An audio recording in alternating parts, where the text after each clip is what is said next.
বিসমিল্লাহ।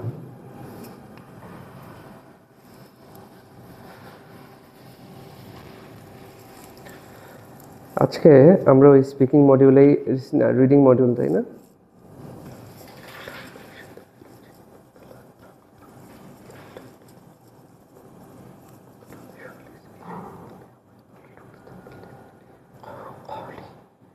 আমি অ্যাকচুয়ালি ইয়ার ব্যাপারে খুব সিরিয়াস আর কি। ধরেন যে কোনো ফিমেলের সাথে যে কোনো ইয়া নিয়ে আমি খুব সিরিয়াস। আপনাদের ইয়া লাগবে, ভালো লাগবে। আমার আগের সেন্টারে একবার একটা ছেলে হ্যারাস করছিল একটা মেয়েকে। সেই দিন অন দ্য স্পট 1 ঘন্টায় আমি ধানমন্ডি থানায় গিয়ে জিডি করে ওই ছেলের ওখানে দিয়ে আসছি। আমি হচ্ছে এরকম। তা আমি কোনো দিন কাউকে কেউ কাউকে হ্যারাস করবে, এটা 1 সেকেন্ড এটা নেওয়া হবে না। আমার কাছে জিনিসগুলো এই যে করছি না, ওটা ছড়ায় গেছে। আল্লাহ জানেন, স্যার হচ্ছে গিয়ে এই একটা মেয়েকে খালি কি না কি বলছিল, নিয়ে হচ্ছে স্টুডেন্টকে নিয়ে দিয়ে আসছে থানার মধ্যে। হে বাবা, এখানে কিছু করা যাবে না। এরপর খুব রেসপেক্টফুল, সব ছেলে মেয়ে কেউ কারোর সাথে কিচ্ছু করে না, সবাই খুব শান্ত, লক্ষ্মী, ভদ্র। আমি ক্লাসও নিতাম না, কিন্তু আমি তখন ক্লাস নিতাম না, কারণ ওই সেন্টারটা অনেক বড় ছিল। আমি থাকতাম হচ্ছে ম্যানেজমেন্টে, সব কিছু দেখতাম বসে বসে। ক্লাস নিত টিচাররা। তো টিচার এসে বলছে যে আজকে একটা ইনসিডেন্ট হয়েছে, এমন আছে। ঠিক আছে, কে করছে? এই ছেলে। সেদিকে আসো, হাত ধরে নিয়ে এদিকে চল, ওই যাবি, আয় নিয়ে যাই। ঠিক আছে, আসেন, বিসমিল্লাহ। কোথায় আছে রিডিং সেকশন? আজকে যে কোয়েশ্চেনটা করতেছি, এটার নামও কি? Feel in the blanks. এর আগে করছিলাম কি, সেটার নামও কি ছিল? Feel in the blanks. But সেটা চেক করছিল কি? Reading and writing.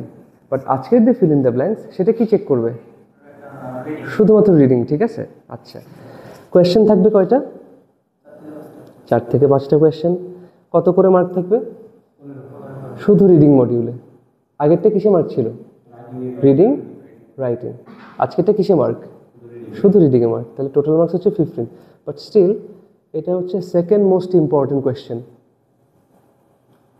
আগেটা যেমন 44 মার্কস ছিল, সবচেয়ে ইম্পর্টেন্ট কোয়েশ্চেন। আজকেরটা হচ্ছে সেকেন্ড মোস্ট, 15 মার্কস। এই দুইটা মিলায় মনে করেন রিডিং মডিউল শেষ। বাকি 3টা কোয়েশ্চেন মিলায় আপনার 10 মার্ক। দেখতে কষ্ট হচ্ছে? কোনটা? বা আপনি তাহলে এদিকে চলে আসেন, এদিকে চলে আসেন। ঠিক আছে, ওকে। এবার তাহলে আমরা আসি। তো যেটা বলছি, আবার কোয়েশ্চেন কয়টা? 4 থেকে 5টা।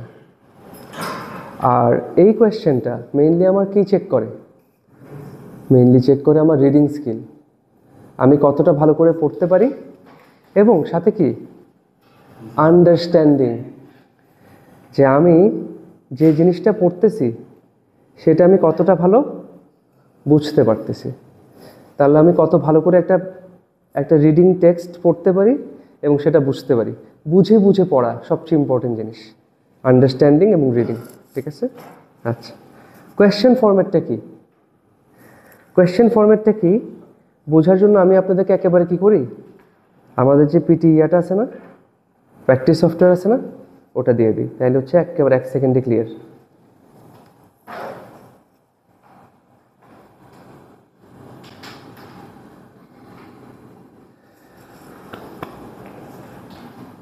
তো এটা না আগেরটার চেয়ে অনেক সহজ, আপনারাই বলবেন যে না, আগেরটা যেমন ছিল feel in the blanks, reading, writing, একটু হালকা পাতলা গ্রামার টামারের নিয়ম বেশি লাগতো, এখানে একটু কম লাগে। এটা একটু সহজে করা যায়।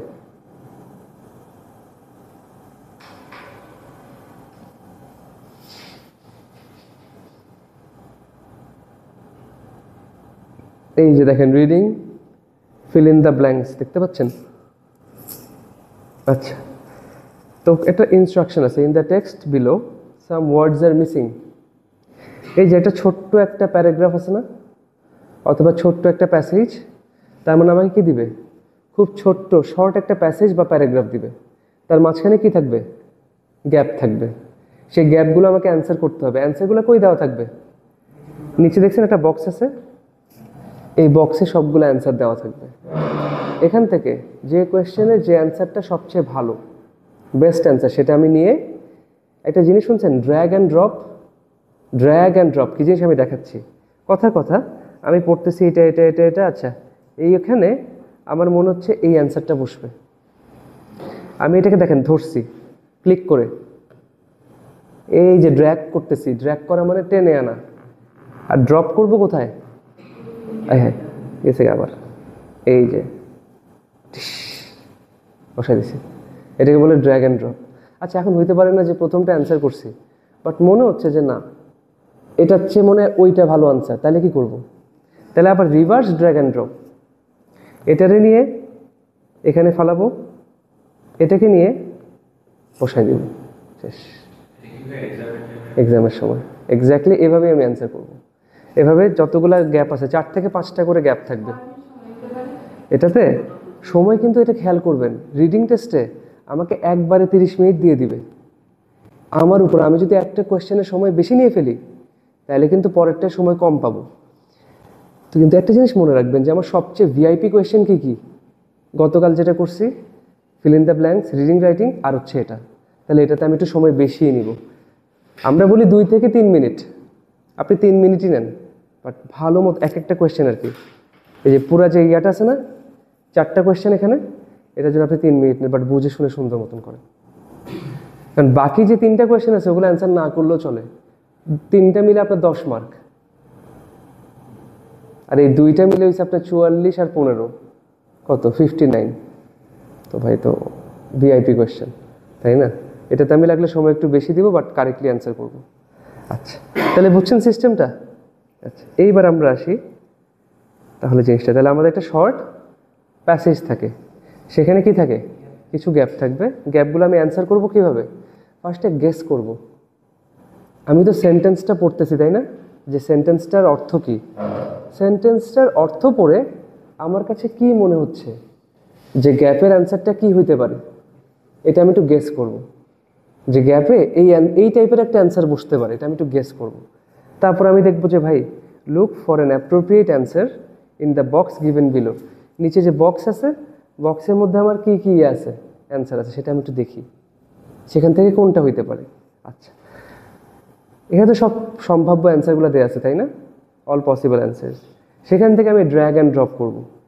আচ্ছা যদি বেটার অ্যান্সার পাই তাহলে কি করব, আনডু, ওটাকে ফেরত পাঠিয়ে দিব, নতুন আরেকটাকে নিব। এই হচ্ছে কিন্তু পুরো স্ট্র্যাটেজি, শর্ট করে নিয়ে আসছি। আচ্ছা এখন তাহলে আমাকে অ্যান্সার করতে সাহায্য করবে কোন জিনিসগুলো? সবার আগে 1 নাম্বার কোনটা,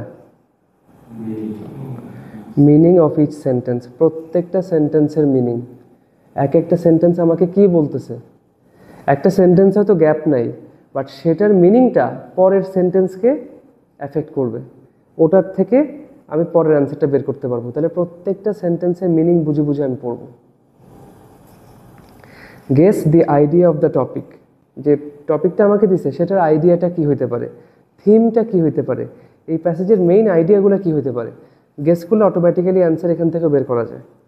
গ্রামার আমাকে হেল্প করে, কলোকেশন আমাকে হেল্প করে, ভোকাবুলারি হেল্প করে। আচ্ছা কলোকেশনটা কি সবাই লিস্ট পাইছেন না, পড়ছেন কেউ এখন পর্যন্ত? আসলে পড়ছেন তো? কেন পড়েননি? আপনি গ্রুপে নাই? আচ্ছা তাহলে আগের মেসেজটা আপনি দেখতে পাচ্ছেন না, আপনি খালি ওই যে একটা আপু আছেন এখানে, ওকে বলবেন যে আপু একটু কাইন্ডলি ওই, আচ্ছা তাহলে আপনি এই যে এক্স্যাক্টলি করে দিয়েছেন।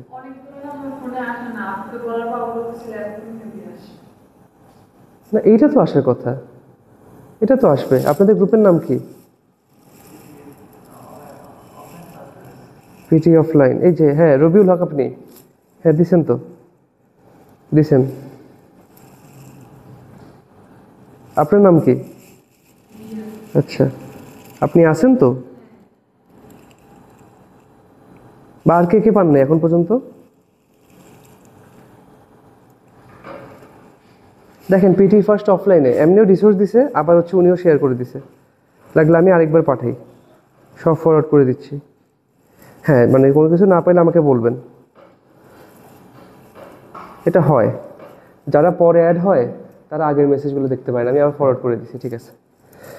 তো দেখেন এই যে কলোকেশন, বুঝি না যে একটা কম্বিনেশন থাকে, কোন শব্দের সাথে কোন শব্দটা যায়। এই দেখেন লিখেও দিছে, প্রথম শব্দ কি, অ্যাবস্ট্রাক্ট, এটা কি অ্যাডজেক্টিভ, পরের শব্দটা কি, কনসেপ্ট, এটা কি নাউন। নাউনকে মডিফাই করে কে, অ্যাডজেক্টিভ, তাহলে নাউনের আগে অ্যাডজেক্টিভ বসে সবসময়। Abstract concept, academic achievement, academic career, হ্যাঁ, অ্যাকাডেমিক সার্কেলস, অ্যাকাডেমিক কমিউনিটি, এমন করে দেখেন।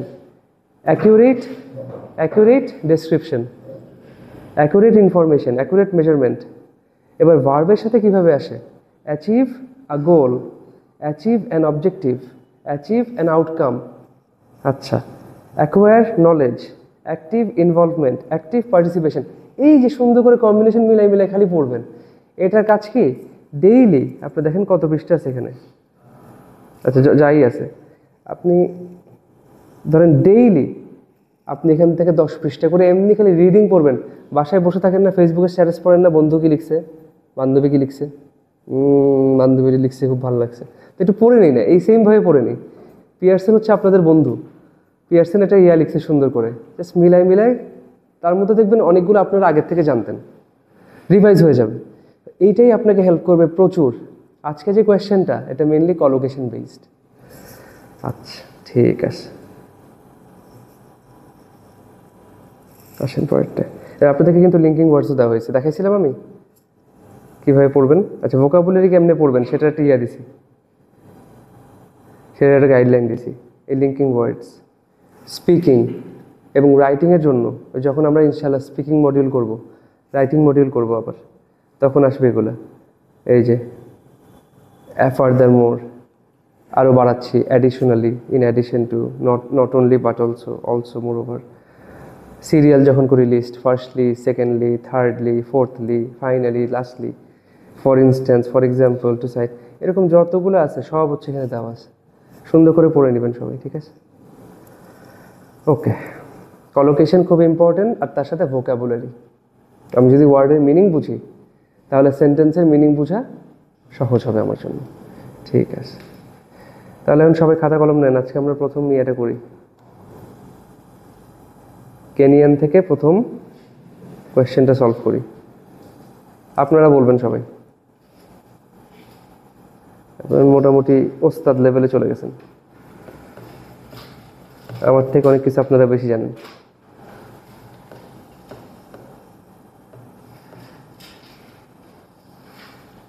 এই যে এই হচ্ছে আমার কোয়েশ্চেনটা। কেমন? পরীক্ষায় কোয়েশ্চেন থাকবে, আর কি থাকবে? ব্লুটুথ? ও কি বলছেন? উত্তর? আচ্ছা আচ্ছা, আমি শুনছি ব্লুটুথ। ঠিক আছে, একটু বড় হয় না কেন? আচ্ছা ঠিক আছে, দেখা যাচ্ছে তো না? ক্লিয়ার, ঠিক আছে। তো দেখেন প্রথম লাইনটা কি বলে? Technology and flexible work dash have had a significant impact on today's busy companies. আজকের যতগুলো বিজি কোম্পানি আছে, ব্যস্ত কোম্পানি আছে, তাদের উপর খুব বড় একটা ইম্প্যাক্ট ফেলছে টেকনোলজি এবং ফ্লেক্সিবল ওয়ার্ক। এটা ফ্লেক্সিবল ওয়ার্ক, এটা ফ্লেক্সিবল মানে যে কাজটা হচ্ছে আমাদের জন্য সহজ, মানে ফ্লেক্সিবল কীরকম? ধরেন অ্যাপল বা গুগল যেসব কোম্পানি আছে, ওরা কিন্তু ফিক্সড টাইম দেয় না যে সকাল 8টা থেকে বিকাল 5টা অথবা 9টা থেকে সন্ধ্যা 6টা, এমন টাইম দেন। ওরা বলে ভাই তোমার দিনে এই পরিমাণ কাজ আছে, তুমি সকাল বিকাল দুপুর রাত সন্ধ্যা বাসায় এসে অফিসে এসে যেমনি পারো করে দিবে, কাজটা শেষ। তো মানুষ ফ্লেক্সিবল, সে চাইলে বাসা থেকে করতে পারে, সে চাইলে কোথায় করতে পারে? অফিসে এসে করতে পারে, যেখান থেকে তার প্রয়োজন, যেখান থেকে সুবিধা। আচ্ছা, তাহলে ওয়ার্ডটা কি হতে পারে? Flexible work. চিন্তা করেন, মানে বাংলাটা কি হতে পারে? টেকনোলজি এবং ফ্লেক্সিবল ওয়ার্ক, কাজের যে পদ্ধতি, কাজের যে, হ্যাঁ, ভেরি গুড, ভেরি গুড। দেখেন এটা কি আগে জানা ছিল শব্দটা, যে ওয়ার্ক প্র্যাকটিসেস একটা কলোকেশন? ওয়ার্ক প্র্যাকটিসেস, যে কাজগুলো কিভাবে করা হচ্ছে আমাদের এখানে, এটাকে বলে ওয়ার্ক প্র্যাকটিস, এটা একটা কলোকেশন। তো ফ্লেক্সিবল ওয়ার্ক প্র্যাকটিসেস, কাজের প্র্যাকটিসগুলো যদি ফ্লেক্সিবল থাকে, তাহলে সেটা কি অনেক বড় একটা ইম্প্যাক্ট রাখতে পারে আজকের ব্যস্ত কোম্পানিগুলোর উপরে। ঠিক আছে, ওয়ার্ক প্র্যাকটিসেস কলোকেশন। এটা কিন্তু কোনো গ্রামাটিক্যাল রুল নেই। আপনি ওয়ার্ক ওয়ে বলতে পারতেন, গ্রামাটিক্যালি কারেক্ট, বাট কথার একটা আছে না যে আমরা সবসময় কি বলি যে মুষলধারে বৃষ্টি হচ্ছে, মুষলধারে, যে মুষল অর্থ কি? মুষলের তো কোনো অর্থ দেয়, বাট এটা দেখা যাচ্ছে কি এটা আমাদের ল্যাঙ্গুয়েজে ব্যবহার হচ্ছে এভাবে। এই মুষলধারেই একটা হয়ে গেছে, একটা কলোকেশন হয়ে গেছে। সেম হচ্ছে এখানে ওয়ার্ক প্র্যাকটিসেস। আচ্ছা, ইন টার্মস অফ প্রোডাক্টিভিটির দিক থেকে it seems the dash has shifted from managing employees in the work place. আমাদের ওয়ার্ক প্লেসে এমপ্লয়ীদেরকে ম্যানেজ করার উপর থেকে এই জিনিসটা সরে গেছে, শিফট হয়ে গেছে কিসের প্রতি? টু মনিটরিং দেয়ার টোটাল ড্যাশ। আগে ওয়ার্ক প্লেসে প্রত্যেকটা এমপ্লয়িকে ম্যানেজ করতে হইতো যে না এই এমপ্লয়ি এভাবে থাকবে, এভাবে কাজ করবে, এভাবে অন টাইম আসবে, এটা করবে, সেটা করবে। সেখান থেকে আমাদের এই জিনিসটা যেটা গ্যাপ, সেটা এখন শিফট হয়ে গেছে তাদের টোটাল এটার উপরে। এমপ্লয়ি ম্যানেজ করা থেকে এমপ্লয়ীদের টোটাল এটার উপরে এই জিনিসটা শিফট হয়ে গেছে। কি হইতে পারে? কি শিফট হয়েছে? Focus. Very good, very good. It seems the focus has shifted. আমাদের ফোকাসটা আগে ছিল এমপ্লয়ীদেরকে ম্যানেজ করতে হবে, সেটা এখন শিফট হয়েছে কিসের প্রতি? তাদের টোটাল কি? টোটাল কি ভাই? কি হইতে পারে?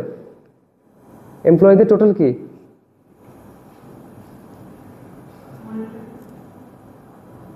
দেখেন তো কি বলছেন না, হ্যাঁ মানে টু মনিটরিং দেয়ার টোটাল আউটপুট। যে ভাই এখন আর এমপ্লয়ি দেখা লাগবে না, ওরা টোটাল কাজটা কি করছে সেটার দিকে দেখেন। ফোকাস শিফট হয়েছে এমপ্লয়ীদের থেকে তাদের টোটাল আউটপুটের উপর, যে তারা টোটাল কাজটা কি করতেছে সেটার উপর। নাইস। আচ্ছা, no matter where they choose to work. তারা কোথায় কাজ করতে চায় সেটা ম্যাটার করে না, তারা বাসায় করতে পারে, অফিসেও করতে পারে। পরেরটা কী হবে? Whether this trend will continue. এই ট্রেন্ডটা কি কন্টিনিউ করবে কি না depends to some dash on how well it works for everyone concerned. এই কাজের ধারাটা কন্টিনিউ করবে কি না সেটা ডিপেন্ড করে কিছুটা এটার উপরে, যে এটা সবার জন্য কতটা ভালো কাজ করে। কি হবে? আর কিছু হতে পারে? এটা একটা কলোকেশন, একটা ফ্রেজ। কিছুটা বলছে যে এই জিনিসটা কিছুটা নির্ভর করে, ডিপেন্ডস টু সাম। কি বলছেন? এটা একটা ফ্রেজ। টু সাম এক্সটেন্ট, কিছুটা, কিছু পরিমাণ, কিছু অংশ, টু সাম এক্সটেন্ট। যে এইভাবে কাজ করা, ভাই আপনি লিখতেছেন না? হাই হাই, একটু লিখে রাখেন সবগুলা। ডিপেন্ডস টু সাম এক্সটেন্ট, কিছুটা ডিপেন্ড করে এটা সবার জন্য কিভাবে কাজ করে তার উপরে। ঠিক আছে? ভাই বুকের মধ্যে ফোন রাখলে ভয় আছে না? যাই না, এখন কি আর নাই? আচ্ছা হ্যাঁ, কারণ আমার খুব ভয় লাগে দেখলে, আপনাকে রাখতে দেখলে আমার ভয় লাগে যে আমার হার্টে নাকি না কি হইতেছে। আচ্ছা, পকেটে রাখাও মনে হয় ঠিক না। অনেকের নাকি অ্যাকচুয়ালি স্পাইনের অনেক রকম নার্ভের সমস্যা হচ্ছে, স্পাইনের। তো এগুলো আগে হইতো না, আগে এত পরিমাণ হয় না যেগুলো এখন হচ্ছে। ইয়াং ছেলে হাঁটতে চলতে কষ্ট হচ্ছে, স্পাইনিয়া হয়ে গেছে। বিছানায় রাখা উচিত না। আমি তো একেবারে হচ্ছে কি দূরে রাখি, টেবিলের উপর রাখি। অ্যালার্ম বাজলে ভালো হয়। দেখেন মাথার পাশে রাখলে কি হয় দেখেন, মাথার পাশে রাখলে হচ্ছে কি যখন অ্যালার্ম বাজে আসতে বন্ধ করে দেয়, তো অ্যালার্ম বাজানোর লাভ কি? আমি রাখি টেবিলের উপর, যে আমাকে অ্যাকচুয়ালি উঠতে হয়, উঠে কষ্ট করে বাইর হয়ে যায়, তারপর হচ্ছে বাইর হইতে ঘুম ভেঙে গেছে। আচ্ছা না ঠিক আছে, উঠেই তো গেছি। আচ্ছা ঠিক আছে। আচ্ছা দেখছেন খুব একটা কিন্তু কঠিন না, জাস্ট একটু কলোকেশন, পুরাটাই কলোকেশনের উপর, আর একটু হালকা পাতলা গ্রামারের ইয়া লাগে, টেন্সের ইয়া লাগে। আসেন, হ্যাঁ আগেরটা থেকে ইজি।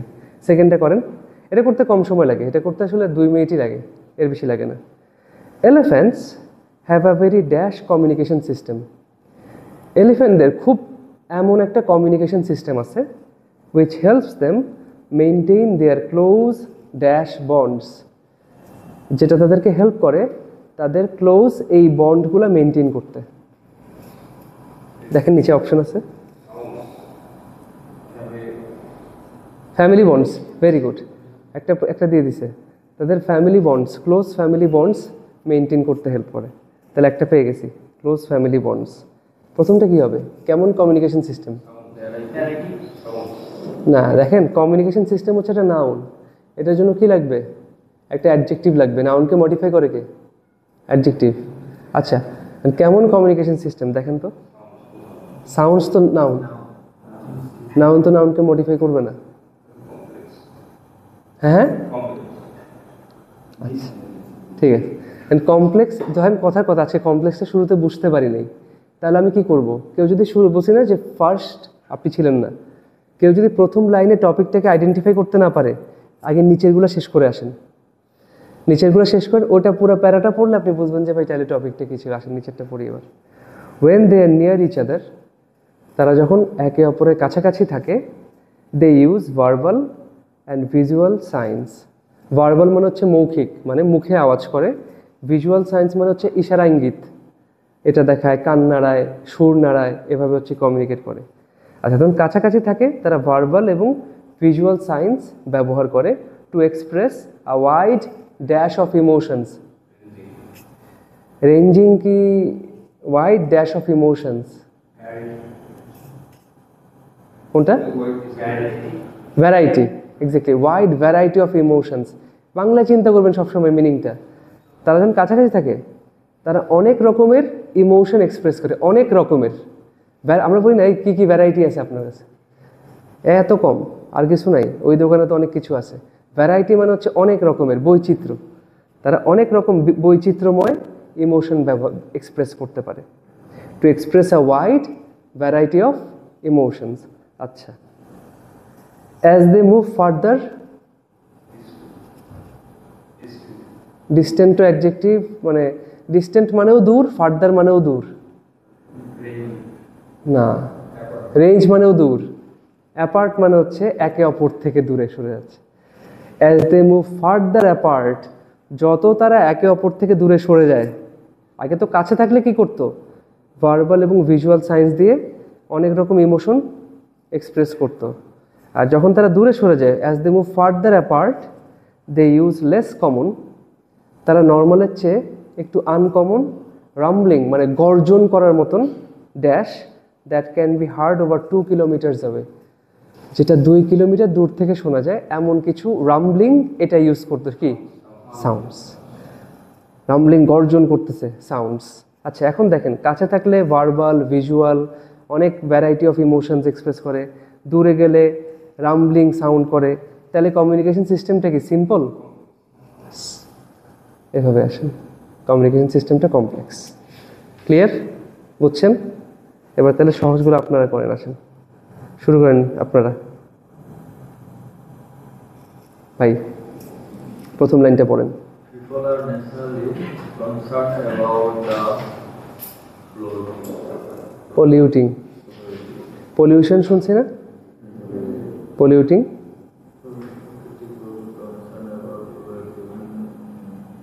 একটু জোরে পড়লে ভালো, রিড অ্যালাউড হয়ে যাবে একসাথে। না, এক লাইন হয় নাই, ফুল স্টপ কোথায়? Energy source such as oil or coal. Coal, coal, coal, coal মানে কয়লা। আচ্ছা, কি বুঝাইছে? একটু একটু করে ভাগ করে আসেন। পিপল আর ন্যাচারালি কনসার্নড, প্রাকৃতিকভাবে খুব সতর্ক এবং মানে দূষিত করতে পারে কিসের? অফ এনার্জি সোর্সেস, শক্তির উৎস। Very good. সাচ অ্যাজ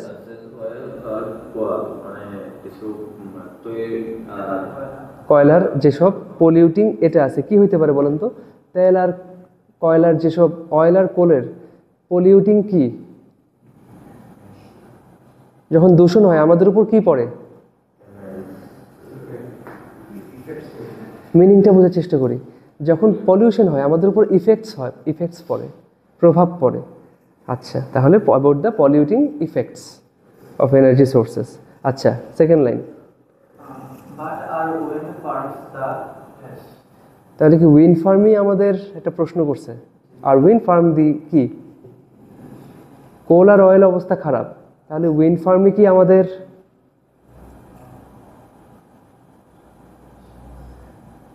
পোলার অয়েলের যে মানে প্রশ্ন সেখানে আমরা আটকায় গেছি, তাহলে উইন্ড ফার্মে কি আমাদের কি হবে? Very good. Are wind farms the answer, তাহলে কি উইন্ড ফার্মে কি আমাদের অ্যান্সার? এটা সলিউশন। সো আসলে যদি সলিউশন থাকতো সলিউশন হতে পারতো, আর উইন্ড ফার্ম দ্য সলিউশন। আচ্ছা আপনি With their enormous rotating blades, আচ্ছা their huge dash are becoming more complex in certain dash of the world. of the world. একটু ভাগ ভাগ করে দেখি। With their enormous rotating blades, কি বুঝছি? ইনর্মাস মানে কি? বিশাল। ব্লেড কি? ফ্যানের ব্লেড আছে? ফ্যানের। উইন্ডমিল দেখছেন কখনো? উইন্ডমিল? আচ্ছা উইন্ডমিল একটু দেখাই দিই আপনাদেরকে, 1 মিনিট।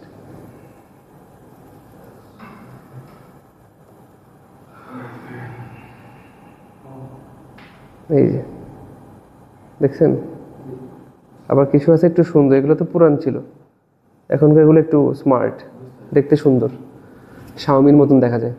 শাওমির সব কিছু এরকম না, সাদা সাদা। এই যে ফ্যান, বাতাসের ফ্লোতে ব্লেড ঘুরে, তাহলে ব্লেড যখন ঘুরে সেটাকে আমরা কি বলি? রোটেশন, রোটেট করতেছে। বিশাল বিশাল রোটেটিং, এটা কি ছোট ব্লেড না অনেক বড়? বিশাল বিশাল বড় ব্লেড যখন রোটেট করে কি হচ্ছে? These huge dash R becoming more common place. এই যে এই বিশাল এগুলো কি? এই যে একটা উইন্ডমিল দেখছেন, সেই জিনিসটা কি? ভেরি গুড, কে বলছে? Machines. This huge machines R becoming more common place, সেটা আরও এখন কি আরও কমন হয়ে যাচ্ছে। In sardine dash of the world, পৃথিবীর নির্দিষ্ট কিছু রিজিয়ন্স। রিজিয়ন্স মানে কি? এলাকা। পৃথিবীর নির্দিষ্ট কিছু এলাকায় এই জিনিসগুলো আরও কমন হয়ে যাচ্ছে। আর becoming common more common place in sardine regions of the world, পৃথিবীর অনেক এলাকায় বা অঞ্চলে এটা এখন কমন হয়ে যাচ্ছে। বাংলাদেশের বাতাস খুব ভালো, বুঝছেন? বাংলাদেশের বাতাস খুবই ভালো, গায়ে সহনীয় না, পুরো বাংলাদেশই ধরেন, বাংলাদেশ, ইন্ডিয়া, পাকিস্তান, এই জায়গাগুলো আসলেই ভাই পৃথিবীর সবচেয়ে মানে বসবাসযোগ্য জায়গা। এখানে এক্সট্রিম কোনো ওয়েদার নাই, খুব ঠান্ডা নাই, খুব গরম নাই, খুব মরুভূমি নাই, খুব জঙ্গল নাই, সব কিছুর ব্যালেন্স আছে। সাগর, নদী, পাহাড়, বন, জঙ্গল সব কিছু সুন্দর একটা ব্যালেন্স আছে। এই জন্য হচ্ছে সব পুরো পৃথিবী এগুলো অ্যাটাক করতো সারা জীবন বসে বসে। আপনি ইয়ার দিকে তাকান, ওয়েস্টের দিকে তাকান, ওদের কিন্তু ঠান্ডা মেইনলি, বরফ পড়ে, অবস্থা খারাপ।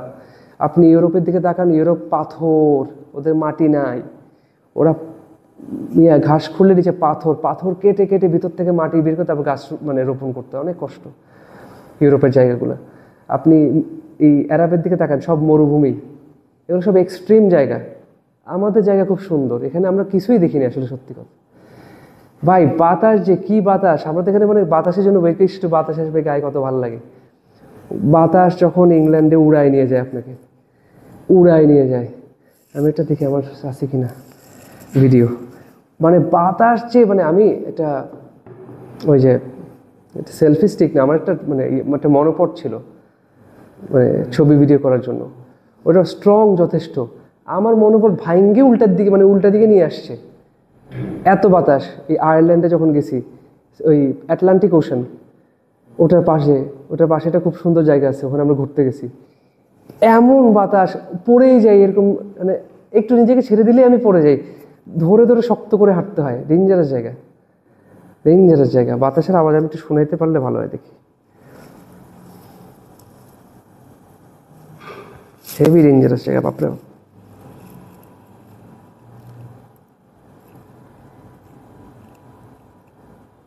আচ্ছা আছে মনে হয়, যে শুনতেছেন বাতাস? এটা হচ্ছে বাতাসের আওয়াজ।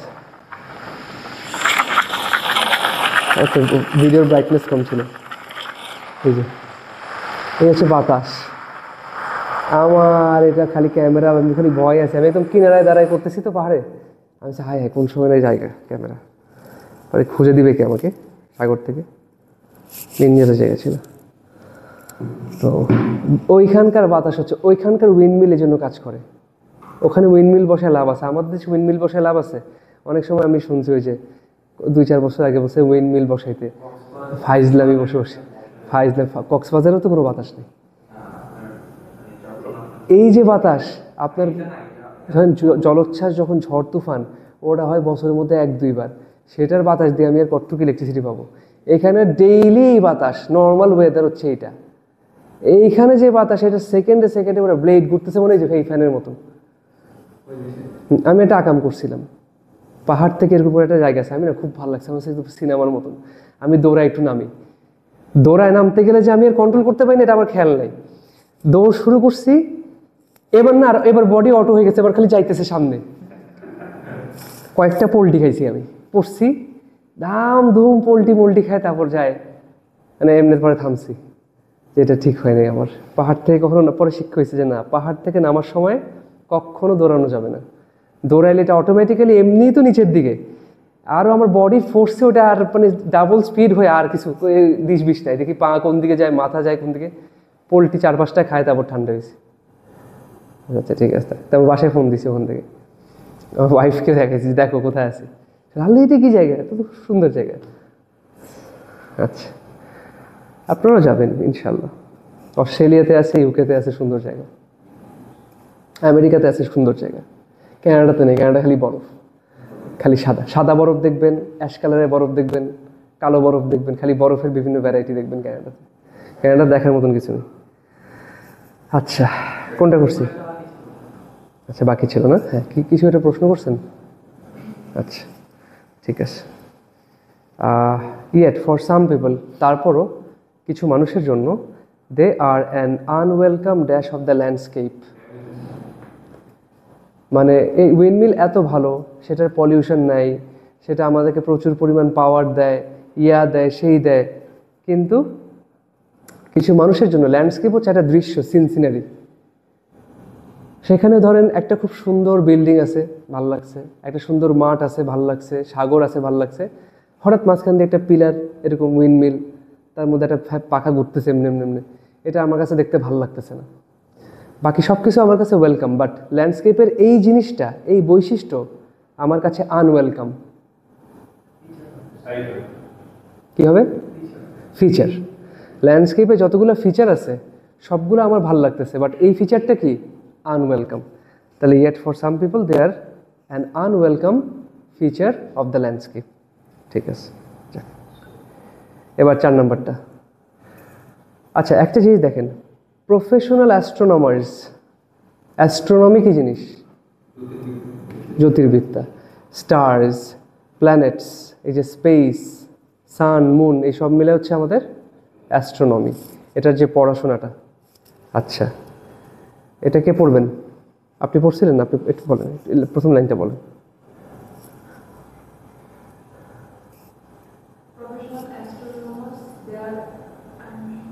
Amateur counterparts,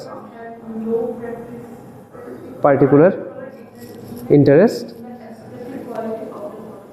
photographs। আচ্ছা ঠিক আছে, কি বুঝছি আমরা? দেখেন, একটা বলছে প্রফেশনাল অ্যাস্ট্রোনমার্স, যারা প্রফেশনাল, যারা এই কাজটা একদম খুব ভালো করে, ড্যাশ দেয়ার অ্যামেচার কাউন্টারপার্টস। কাউন্টারপার্ট মানে হচ্ছে প্রতিদ্বন্দ্বী। আচ্ছা, অ্যামেচার মানে কি? অপরিপক্ক, মানে আনাড়ি। আর প্রফেশনাল মানে কি? যারা পক্ক, পাকছে, একটা কাঁচা একটা পাকা। তাহলে কি সিমিলার নাকি অপোজিট? তাহলে প্রফেশনাল নাকি অ্যামেচারদের মতন নাকি তাদের চেয়ে ভিন্ন? তাহলে কোন ওয়ার্ডটা হবে? যেহেতু বলছেন অপোজিট, হ্যাঁ, ভেরি গুড। এই যে লজিকগুলো এইভাবে আসে যে প্রফেশনালরা কি অ্যামেচারদের মতন, তাইলে লাইক না, প্রফেশনালরা হচ্ছে অ্যামেচারদের থেকে ডিফারেন্ট, অপোজিট। প্রফেশনালরা কাজটা খুব ভালো পারে, অ্যামেচাররা পারে না, তাহলে ওদের মধ্যে কি? ওরা পুরো অপোজিট। তাহলে ওরা অ্যামেচারদের মতন না, আনলাইক। একই রকম হইলে লাইক, মতন, মতন না, unlike. Their amateur counterparts have no particular interest, তাদের কোনো আগ্রহ নাই, in the aesthetic quality of their photographs. যে ভাই আমার ছবি, ওই আমি একটা গ্রহ নক্ষত্রের ছবি তুলছি, এটা কতটা সুন্দর হয়েছে এটা নিয়ে আমার কোনো কাজ কাম নেই। মানে অ্যামেচাররা কী করে? খালি ছবির কোয়ালিটি, কালার, মানে সুন্দর হয়েছে কিনা, এটা আসছে কিনা, ওই শাওমি ফোন থাকলে ফোন আমার চেহারা একটু মেকআপ লাগাই দিছে কিনা। শাওমি ফোন কী করে? সব গোলাপি বানাই ফেলে না? জানি না, একটা মুড আছে মনে হয়, বিউটি মুড না কি একটা মুড আছে, লিপস্টিক বসে দেয়, একটু গোলাপি করে দেয়, মায়া লাগে, দেখতে সুন্দর লাগে মানুষকে। আচ্ছা, বাট ওটা নিয়ে প্রফেশনালদের কোনো মাথা ব্যথা নেই। হোয়াট ড্যাশ টু দেম, তাদের কাছে যে জিনিসটা important, is the contribution their images can dash to research. তাদের ছবি রিসার্চের জন্য কী পরিমাণ কন্ট্রিবিউশন করতে পারে সেটাই তাদের কাছে গুরুত্বপূর্ণ। তাহলে কি বলতে পারবো?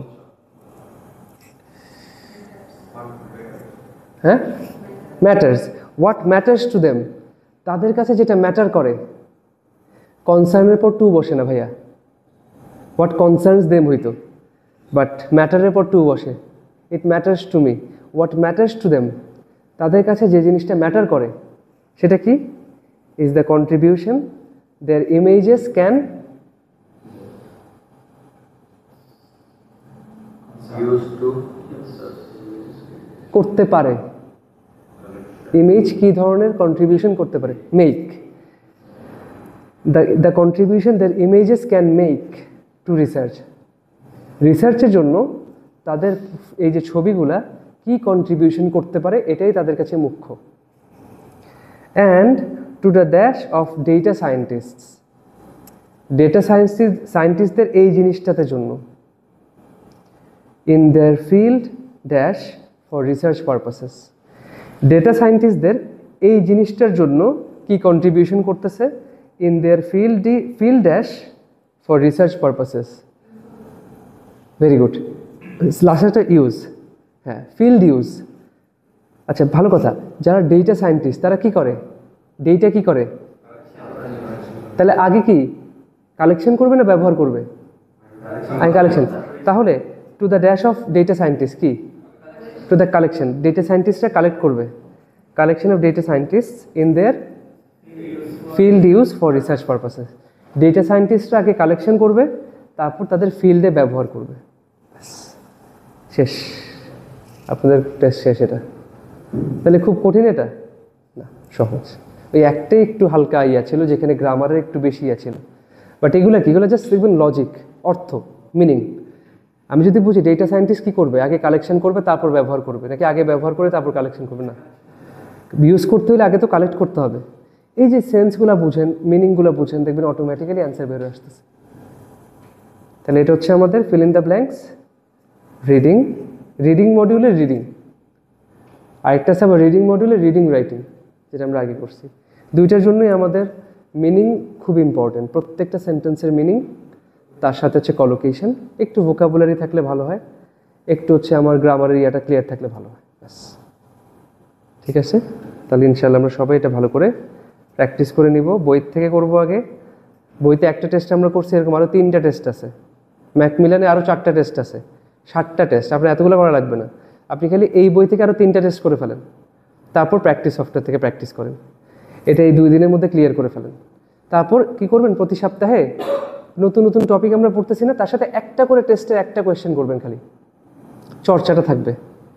যে কথার কথা, আজকে আমি 5 নাম্বার ক্লাসে আছি, আমি 5th টপিকে আছি। এর আগে যে 4টা টপিক আছে, প্রত্যেক টেস্ট থেকে আমি একটা করে কোয়েশ্চেন সলভ করব, সাথে এইটা আমি আবার বেশি করে করব, যেটা আজকে পড়তেছি। এইভাবে করে করে আমাদের প্রিপারেশন যাবে। ঠিক আছে? আচ্ছা, আমি ভাবতেছি যে আমরা একটু তাহলে এই সুন্দর করে ইয়া করি, যেহেতু আপনারা বলতেছেন 26শে মার্চ তো এমনিও ছুটি না, স্বাধীনতা দিবস তো এমনিও ছুটি। আমি দেখলাম যে আমাদের লাস্ট ক্লাস কবে যায় সেদিন, আজকে হচ্ছে থার্সডে, নেক্সট ক্লাস কবে আমাদের? সানডে 23 তারিখ, তাই না? তারপর হচ্ছে আবার 25 তারিখ, তাহলে আর 2 দিন।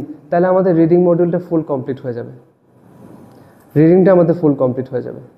এটা আমরা বাসায় পড়াশোনা করে একদম ঝালাফালা করে ফেলতে পারবো। 25 তারিখ পর্যন্ত তাহলে আমাদের ক্লাস, তারপর হচ্ছে আমাদের ছুটি। ছুটি শেষ হয়ে আমরা হয়তো এপ্রিলের 5 তারিখ শনিবার, তো আপনাদের 6 তারিখ শুরু হবে ক্লাস। এই তো, ঠিক আছে। তো ক্লাস নিয়ে কোনো প্রশ্ন আপনাদের? কোনো প্রশ্ন আছে? কোনো কিছু কঠিন বা কোনো কিছু জানার ইচ্ছে? আশা করি এটা আপনাদের একটু করে ভালো মতন পড়লেই হয়ে যাবে। একটু কলোকেশনটা ভালো করে শিখেন, একটু বিভিন্ন ওয়ার্ডের মিনিং সাথে একটু গ্রামারের জিনিসটা আস্তে আস্তে করতে পারলে, আর এরপর থেকে আমাদের বেসিকের ক্লাস শুরু হবে। যাদের যাদের উইকনেস আছে তাদের সাজেশন থাকবে, তারা একটু করে দেখবেন ক্লাসটা আপনার জন্য কতটা হেল্পফুল। যদি দেখেন যে না শিখতেছি, কামে লাগতেছে, আসেন। বেসিক ওই যে আমি বলি যে বেসিক